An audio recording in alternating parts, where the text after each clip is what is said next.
Yeah, just a minute. I'm just trying to.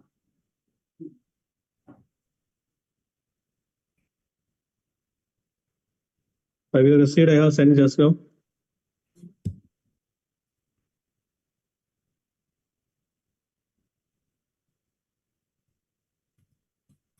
Yeah. So shall I start?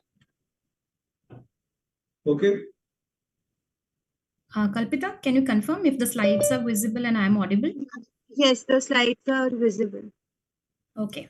So let's start today's session. A very good evening, everyone. I'm Dr. Supriya Pol from the medical team of Gennova, and it gives me immense pleasure to welcome you everyone at today's national workshop called No Thrombosis, and thank you for taking out the time to join us. So thrombosis, as we all know, continues to be a major contributor to stroke-related morbidity and mortality, and today's sessions focuses on the real-world clinical insights through some case-based discussions.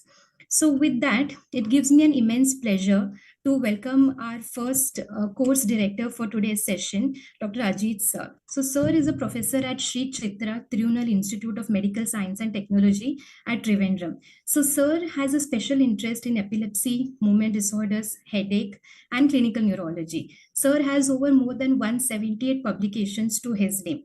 He's also recognized as a winner of the Tournament of Minds at World Congress of Neurology, Italy. So Sir has also received the prestigious BMJ Asia Award for 2015 for his excellence in epilepsy care.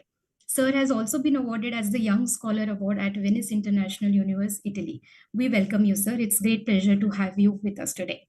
So moving on, our first speaker, we have Dr. Lovin George Tommy, who is a consultant neurologist at St. Mary Hospital.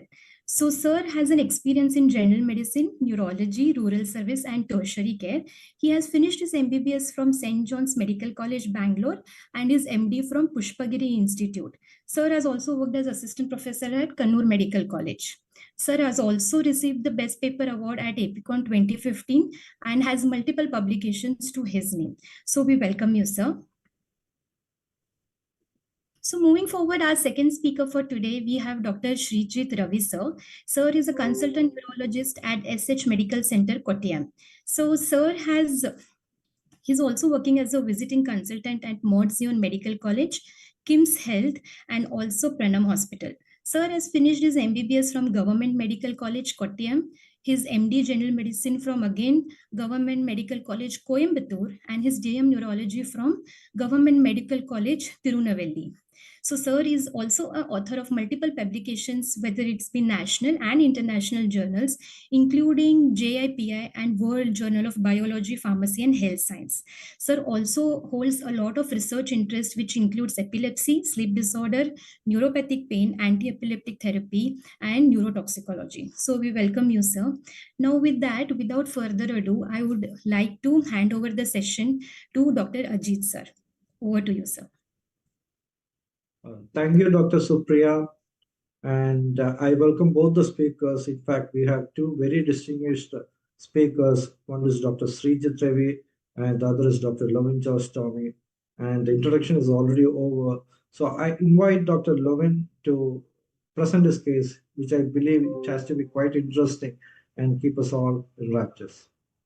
Over to you, Lovin. Okay, thank you, sir, for the nice introduction. First of all, it's a pleasure for me to present a case in front of you. It's not a challenging case, but I want to discuss a case with you. So can you share the slides, please? Sure.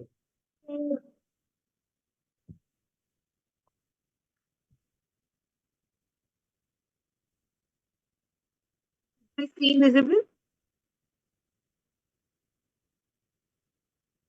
Not yet. Please confirm once it's being shared. Yeah, screen visible. Slides.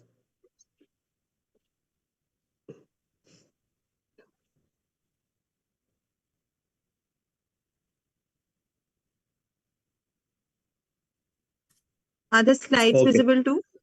Yes. Yeah, it's visible. So plus minus in neurology. This is a case I have seen while I was working as a resident. 61-year-old gentleman with background history of systemic hypertension. So he was lying unconscious in his room, found by his roommates.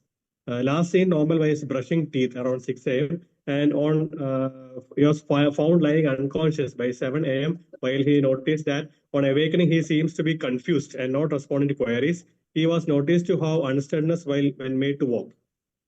No fever, no headache, no witness convulsions.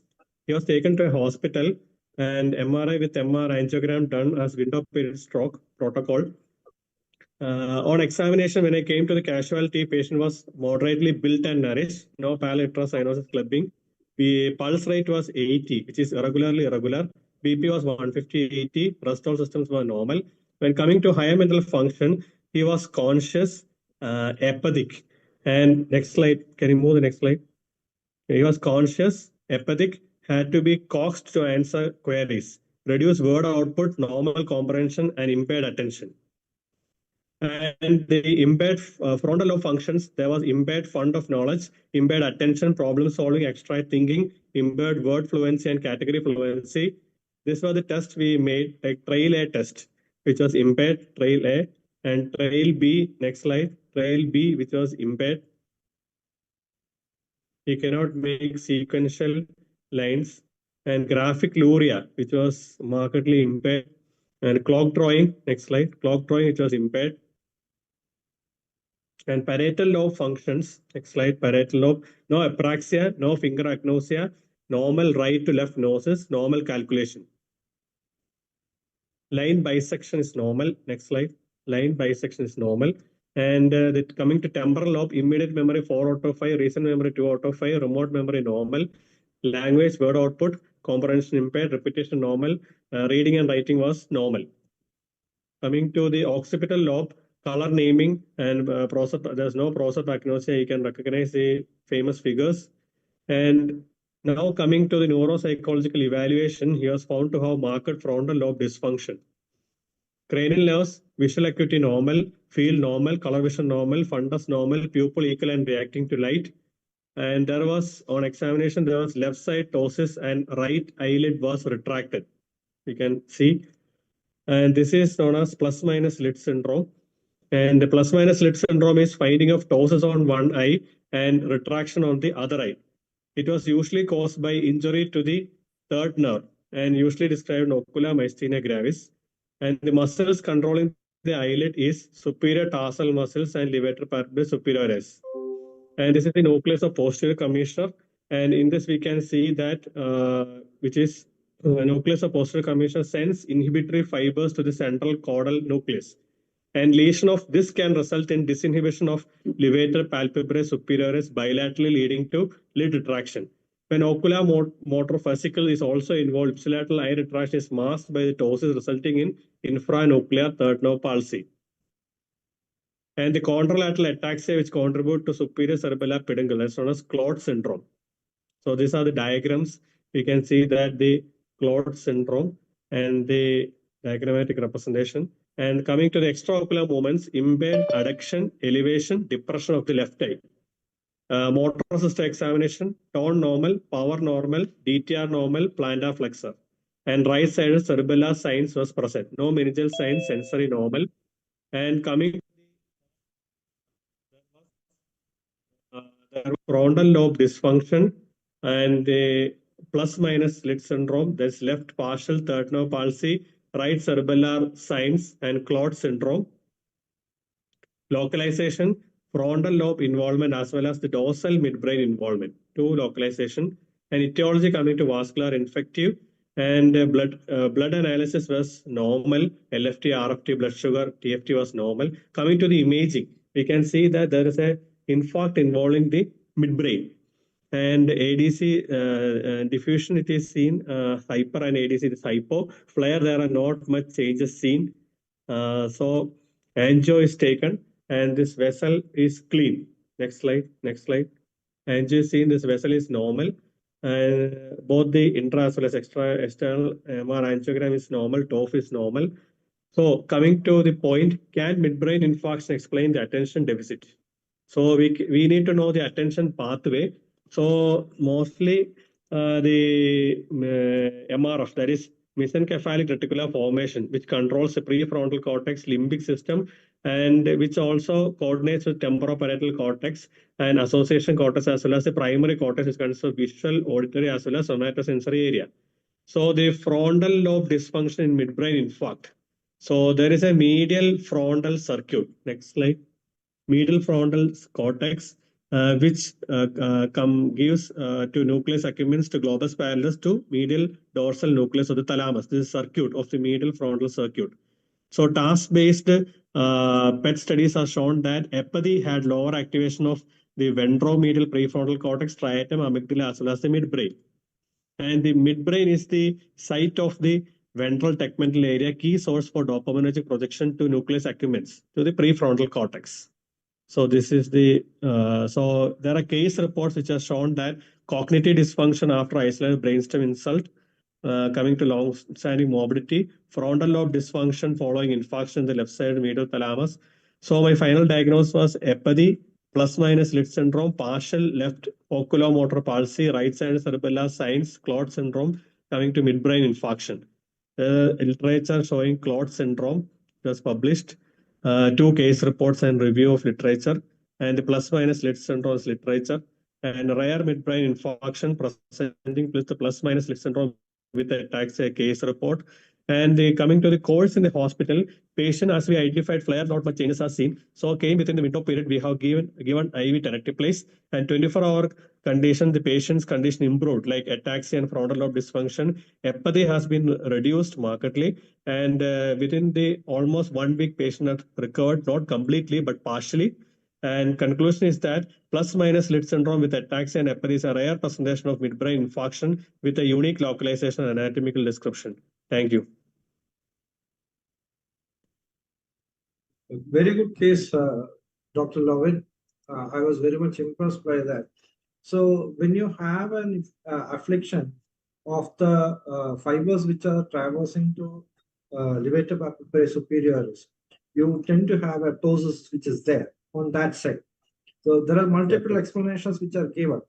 And then what happens is that these are basically yoke muscles. So in the effort to pull this big muscle, a greater joule is actually given, but the same amount of is given to the contralateral to pull that LPS also. So what happens is that the contralateral goes into a retraction position. So this is the same thing which is happening. It's the plus minus sign. So an affliction on the left side, which you have here, creates a ptosis, and an equal amount of joule is given to the contralateral side, which gives a retraction on that side. And whenever when there's an attention, as you have clearly showed that the attention was clearly impaired in this chart. So it was only 1 by 5 or 2 by 5, right? Yeah. 1 by 2 by 5.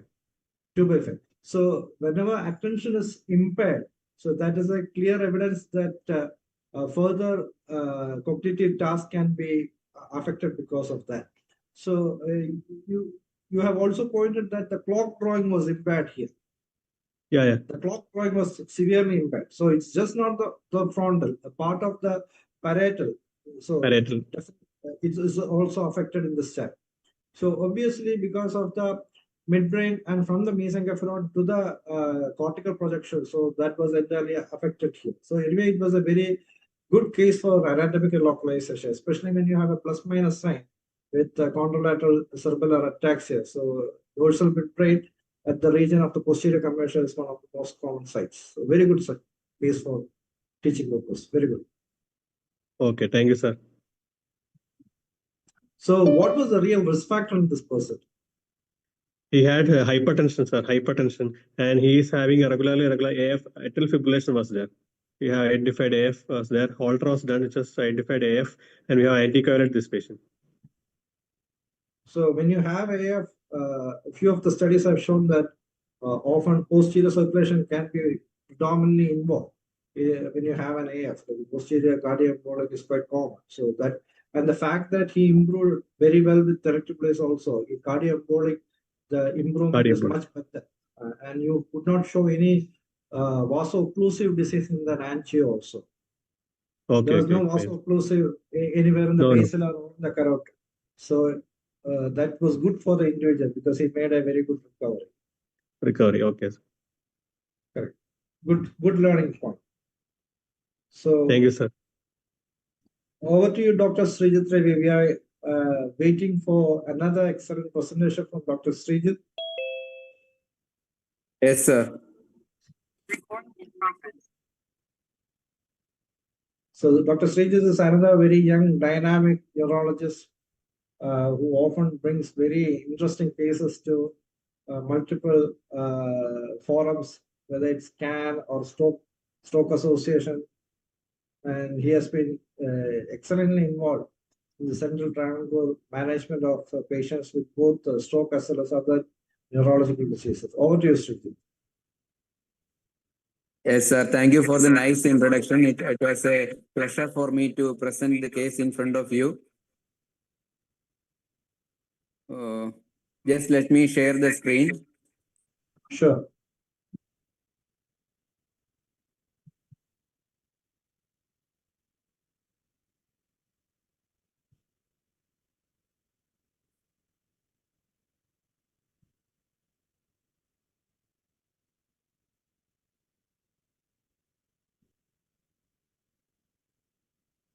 Is it visible now?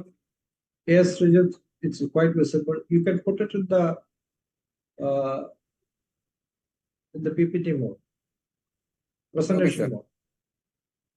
It's now it is in the PPT mode. In the presentation mode, you can put it. Okay, sir. Just a minute. Click over here. You can click on from current slide right at the top. Sorry. You may click the option from current slide right at the top. Yeah, that's already I have clicked.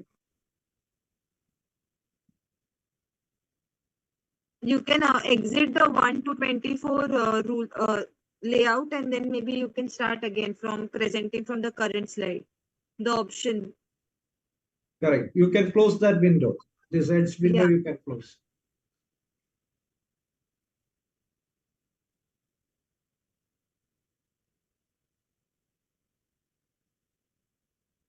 You can first close the window, sir, 1 of 24, that window, and then I think the presentation will start. 1 of the 24. Sorry, it's not. That is the leftmost window. One on the leftmost of your screen. Just besides the slides outline, the small window that is open, 1 of 24, with a downward arrow. Or maybe you can share the presentation with me, sir. I'll present it from my laptop, if that's okay. How can I share that with you? I have mentioned my email in the chat box, sir. I'll just write it again and maybe you can share it with me.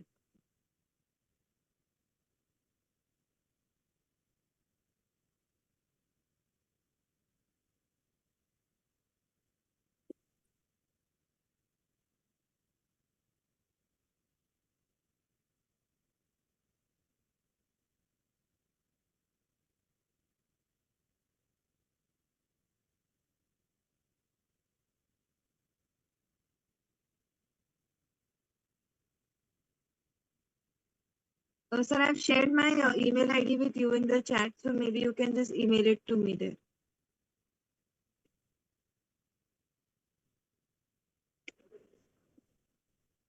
Yeah, I got the mail. I will send it soon. Yes, sir.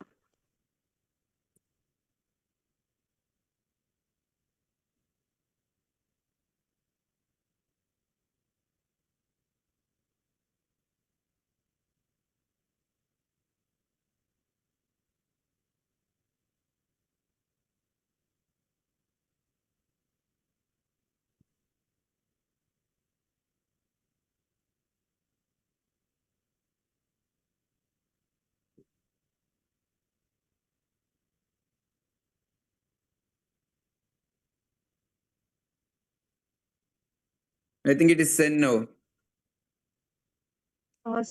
So not received yet. Just I think it's loading. Just a minute.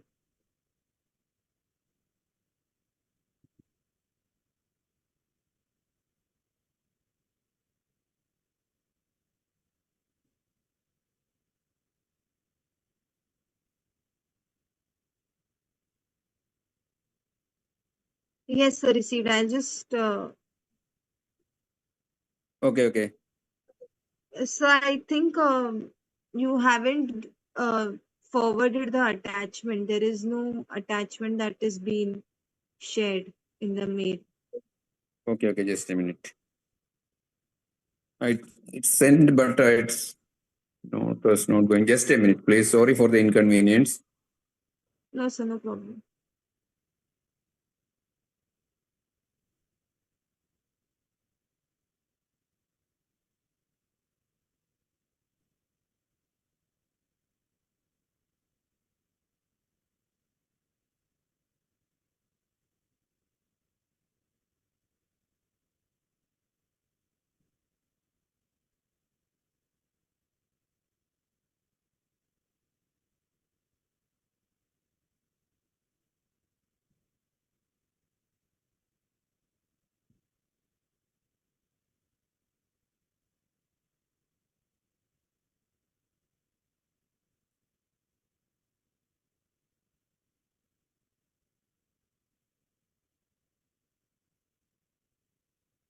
Your number is 86383.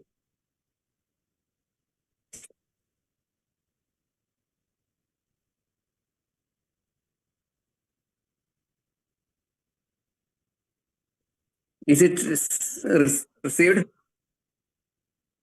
Uh, no, sir, not yet. Then let him present in the slide view itself. Why not? Yes, sir, maybe you can present it as it is rather than the full screen part. The screens are still pretty much visible. Yeah.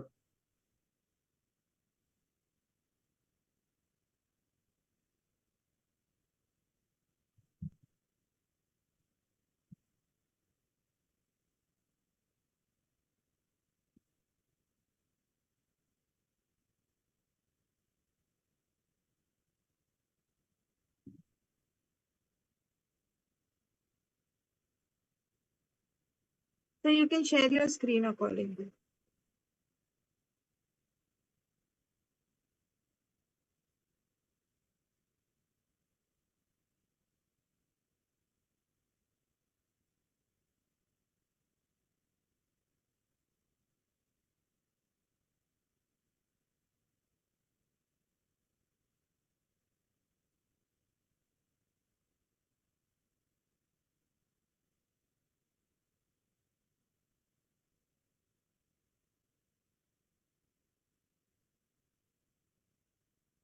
So you can share your screen since the file is not received yet. Okay. I'm working with it.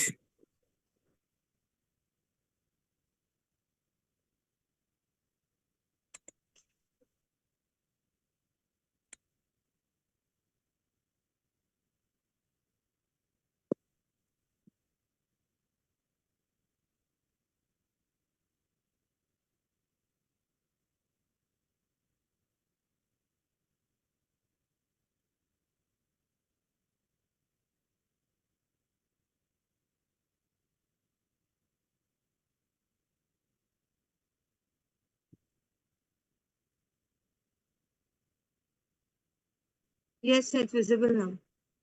Yeah.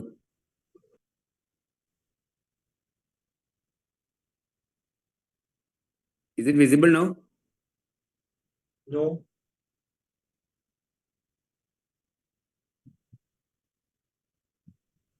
Slides are not visible, sir. Your screen is visible.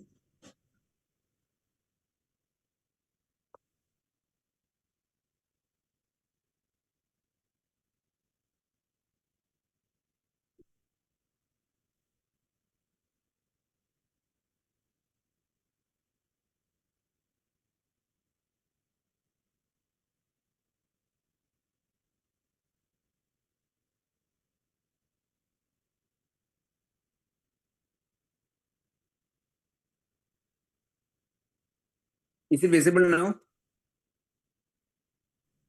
No, sir.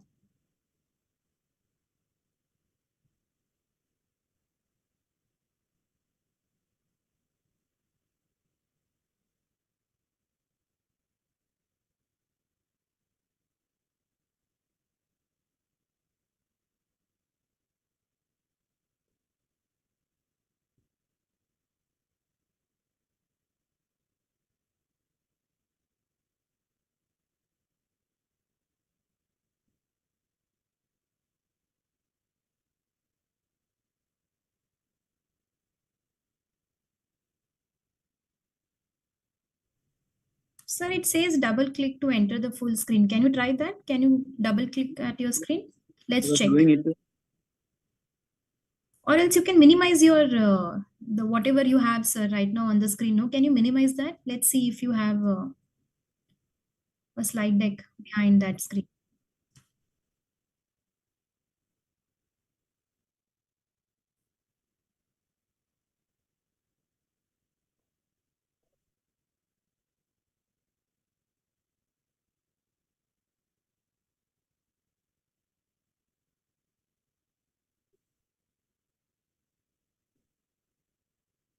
Okay, sir.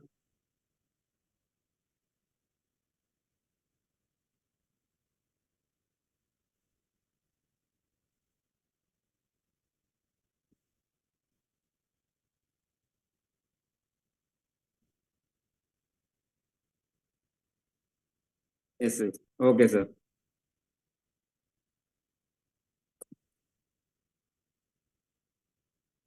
Now let's go to the first slide. Yeah. Is it okay now? Yeah, we need to shift to the first slide. Yeah. It's there. It's the first slide now. Oh, Yes. great. Okay. Sorry all for the inconvenience. A warm good evening to all. Today I'm going to present a rare case of thrombocytopenia with thrombosis. A 25-year-old unmarried male, a software engineer by profession, presented with complaints of headache and neck pain for the last 1 month. It was a holocranial mild headache, more in the occipital region. It is not associated with any nausea or vomiting. There was diffuse neck pain. There is no history of any radicular pain. Neck movements were normal. There was no history of fever, fall, or trauma. There was no history of any altered sensorium or seizures. No relevant past medical or family history. There is no history of any recent drug intake. No history of recent vaccination. The last vaccination was in 2022 against COVID-19. He was a non-smoker and a non-alcoholic.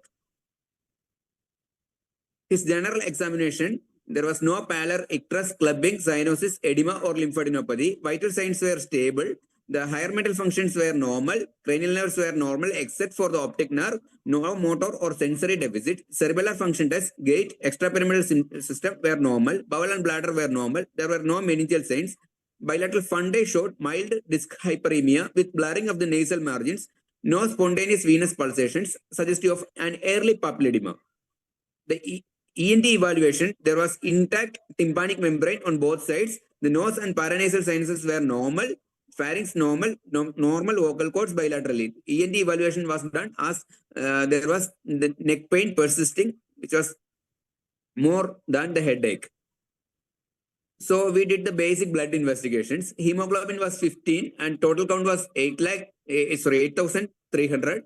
DC normal. Platelet count was 1,06,000. The peripheral smear showed normocytic normochromic RBCs, a normal white cell morphology, mild to moderate thrombocytopenia. ESR was 21 and CRP was negative. The fasting blood sugar, fasting lipid profile, liver and kidney function test, postprandial sugars, HbA1c, thyroid function test were within normal limits. The HIV, SBSAG and anti-HCV and VDRL were non-reactive. So the basic investigations were continued. Blood culture was showing no growth. Bleeding time was 2 minutes 30 seconds and clotting time was 3 minutes 30 seconds. We did it because the platelet count was low. So we did the bleeding time and clotting time, which was found to be normal. The prothrombin time was 14 seconds. INR was 0.92. D-dimer was normal. Urine routine examination was normal. And there was no hematuria or proteinuria.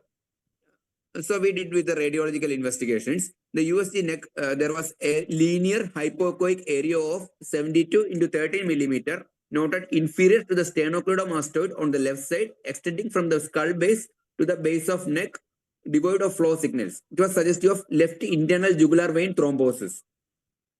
The neck vessel Doppler study was done and, simultaneously after the USG neck, which was suggestive of normal flow in bilateral common by carotid arteries, and the left internal jugular vein was having a thrombus, which was devoid of flow signals. The USG abdomen and pelvis was a normal study. We did it because of the thrombocytopenia. So we did next, because since the patient was having papilledema, we did the MRI brain, MRV plain and contrast. It was showing a normal brain parenchyma with normal flow in the dural venous sinuses. There was no intracranial space occupying lesions. And the dural venous sinuses were all patent, but there was a thrombus in the left internal jugular vein from the base of skull to the left subclavian vein.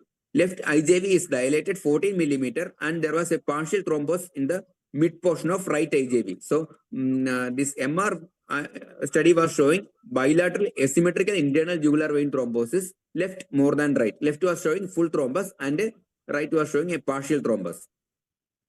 So we did the CECT neck test, abdomen and pelvis, because whenever there is a thrombosis, we have to rule out malignancies, solid malignancies as well as the liquid malignancies. So we did the CECT neck, which was showing an acute thrombosis of the left internal jugular vein from the base of skull and up to the left subclavian vein, and the left IJV was dilated. There was a partial thrombus in the mid position of right IJV, just similar to the Doppler findings. There was bilateral asymmetrical thrombosis of the internal jugular vein, left more than right. There was no mass in the neck or no lymphadenopathy. The chest scan was showing a few specks of filling defects in the superior vena cava near the brachiocephalic vein, suggestive of a partial thrombosis. No masked lesions in the chest, abdomen, and pelvis. So he was the malignancy workup was negative. There was no solid or liquid malignancies. Since I described the peripheral smear as normal, there was no evidence of leukemia. So we suspected this thrombus extending to the right side of the heart. Since it was extending up to the superior vena cava partially, we did the transthoracic echo and it was found to be normal. There was no thrombus in the right side of the heart, normal chambers, normal walls, no evidence of vegetations. So there was no evidence of infective endocarditis also, as the echo and blood culture were normal. So we provisionally diagnosed him as a bilateral internal jugular vein thrombosis and a young male patient with mild to moderate thrombocytopenia. So there is a thrombocytopenia with thrombosis. In such situations, we have to think of a spontaneous heat-like syndrome. If there was an exposure to the anticoagulants like heparin, we can think of heat. But in this case, there was no exposure to the heparinoid. So spontaneous heat-like syndrome, which is described in the literature. So another possibility is vaccine-induced immune thrombotic thrombocytopenia. So COVID vaccine is notorious to have thrombocytopenia with thrombosis as a complication. But in this patient, there was a COVID vaccine was taken almost 4 years back. So this is unlikely to be a vaccine-induced immune thrombotic thrombocytopenic case. So another DD was a vasculitis. So another DD was connective tissue disorders, chronic DICs, or inherited or acquired coagulopathies. We thought of all these situations because thrombocytopenia will be having a bleeding manifestation, but thrombocytopenia may be associated with the thrombosis in certain rare occasions like this. So we did a detailed blood investigation. The anti-PF4 antibody was negative.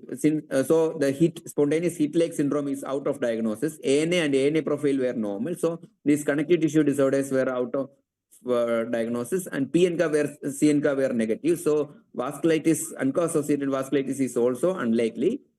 Protein C activity was functional, protein X activity functional, protein C antigen free, protein S antigen free, antithrombin 3 activity functional, antithrombin 3 antigen, activated protein C resistance, beta 2 glycoprotein 1, IgM antibody, cardiolipin IgM antibody, factor 8 activity, factor 5 lead-in mutation, all were negative in this case. So the thrombocytopenia continued. Beta 2 glycoprotein IgG antibody was positive. That is a titer of 219 The normal is less than 7. If it is more than 7, it is taken as positive, and in this case, it was strongly positive. Then cardiolipin IgG antibody was also positive at the rate of titer of 282. The normal is less than 15. So anything more than 15 is considered as positive. And in this case, cardiolipin IgG and beta-2 glycoprotein 1 IgG are strongly positive. Homocysteine was mildly elevated. It was 25. So we did this lupus anticoagulant test. It was present. Lupus anticoagulant was present. Dilute Russell Viper venom screen test and confirmed test were strongly positive in this case. APTT was prolonged 56. So the APTT is prolonged. Dilute Russell Viper venom screen and confirmed lupus anticoagulant is positive, then beta-2 glycoprotein IgG and cardiolipin IgG are strongly positive. So we diagnosed him as a bilateral asymmetrical internal jugular vein thrombosis left more than right in an young male patient with mild to moderate thrombocytopenia secondary to the antiphospholipid antibody syndrome. So this APLA syndrome is notorious to have thrombocytopenia with thrombosis, but that is usually present in the female population associated with the obstetric complications. But in this case, the patient was a young male without any comorbid illness. So I would like present this case in this forum to highlight the importance of APLA syndrome in male, which is less described in the literature, and usually females are more prone to have this APLA syndrome. But in this situation, our patient, a young male without any comorbidities or substance abuse or vaccination or drug, this patient is having antiphospholipid antibody syndrome with strong titer positivity. So this is a case of triple positive APLA syndrome. This anti-cardiolipin IgG, anti-beta-2 glycoprotein 1 IgG, and the lupus anticoagulant. All these three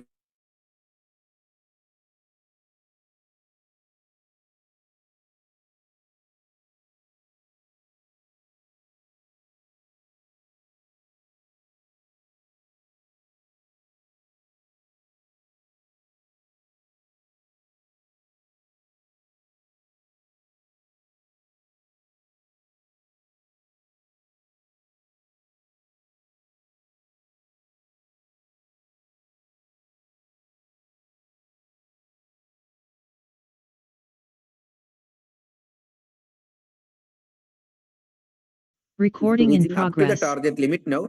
Acetosalamide tablet were also given because of the papilledema. Yeah, he was being planned for a repeat APLA profile after 12 weeks, since that is the diagnostic criteria of the APLA syndrome. As in this chart, we can see the laboratory comment, repeat testing with a fresh sample after 12 weeks for further evaluation and definitive opinion. So this APLA syndrome diagnostic criteria means 2 titers of this antibody present at least 12 weeks apart, and the obstetric complications may be major. It's a major criteria, especially for the female patient. But in this patient, the triple positive antibody, which was strongly positive, thrombocytopenia, mild to moderate thrombocytopenia, and thrombosis, all were suggestive of an APLA syndrome. So he's planned for this repeat APLA after 12 weeks. Currently, he is under follow-up in our OPD. Thank you. Very well presented, Dr. Srijit Ravi. Thank you, sir. This is a very interesting case. Some of the take-homes in this case, what came to my mind is that, especially when you have internal jugular vein thrombosis, usually malignancies, the visceral malignancies usually causes deep pelvic vein thrombosis or thrombosis of usually of the lower limbs, proximal lower limbs or distal lower limbs.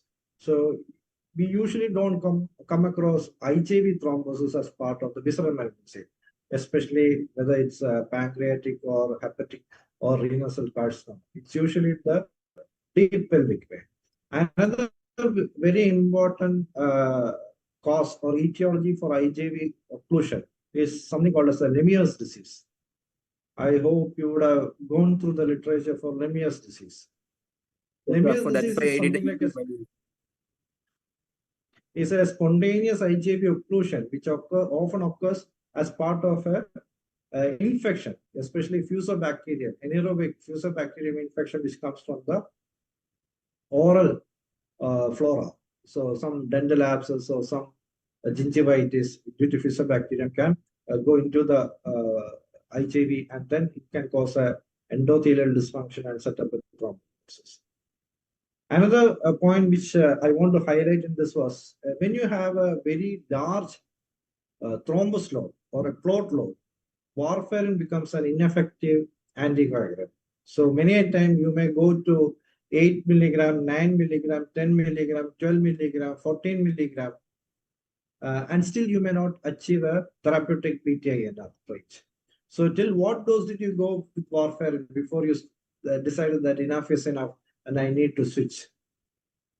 There's In this case. 65 milligram, that's what I went. Later I switched over to acetron.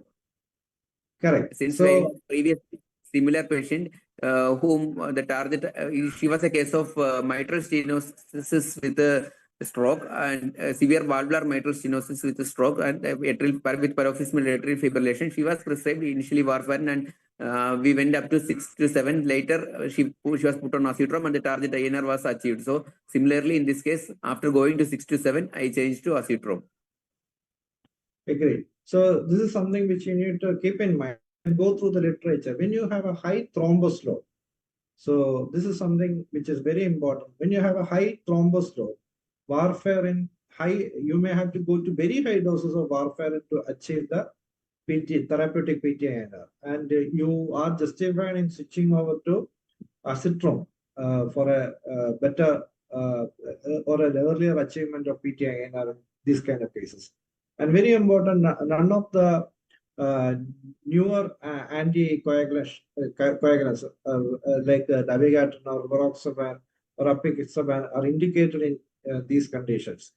And you should always try unfractionated heparin. I have found unfractionated heparin much better, giving a much better outcome rather than the fractionated heparin in these conditions. I usually go to acetron as an early treatment. And why is it that you have not tried an immunomodulatory therapy in this patient?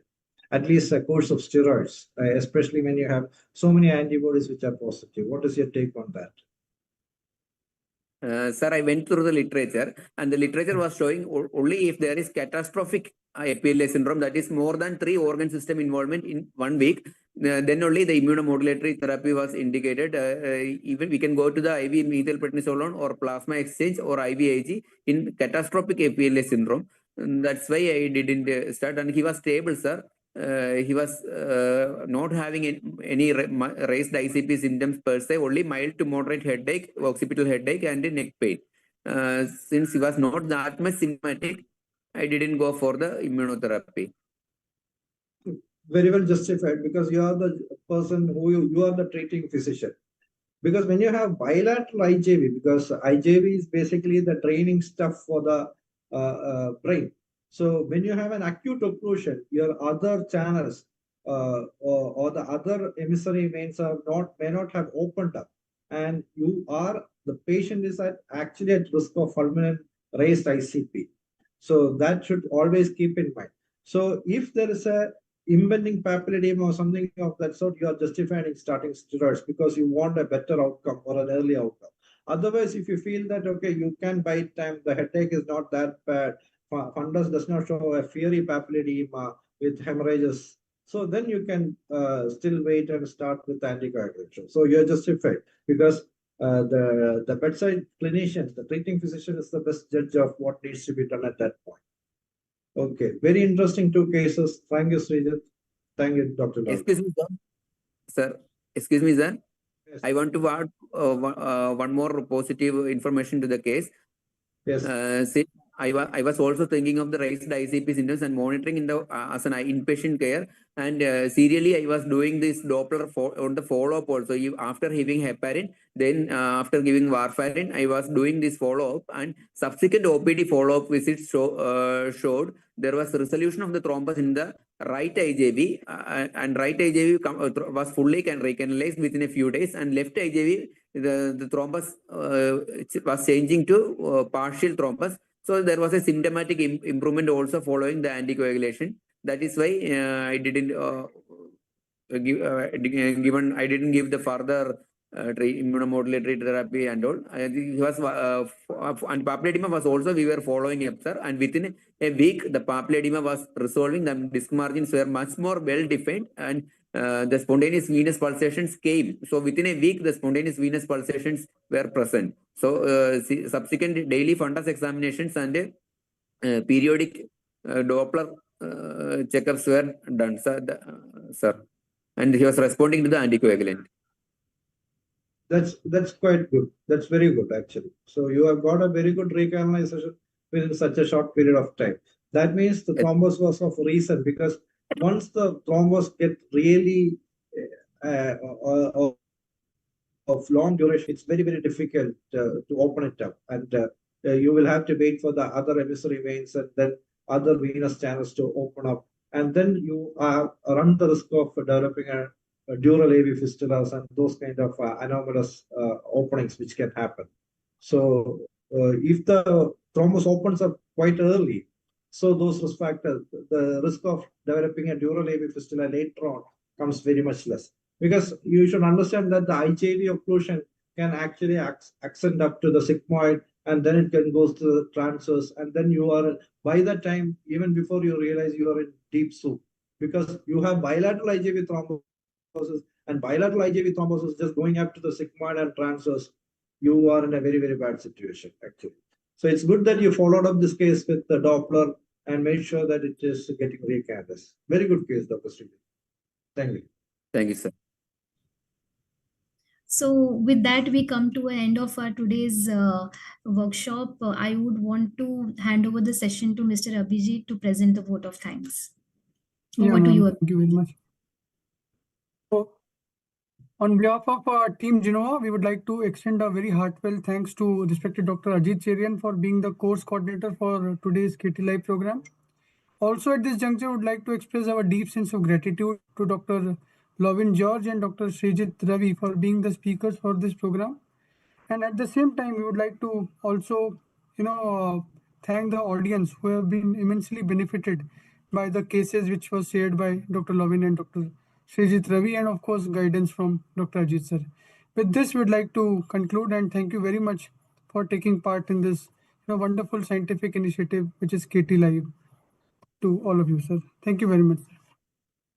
Thank you, both the speakers, and thank you, Abhijit, and thanks the audiovisual team, especially Dr. Supriya and Dr. Kalpisa. Okay, thank you. Bye. Thank you, sir. Thank you. Good night, sir.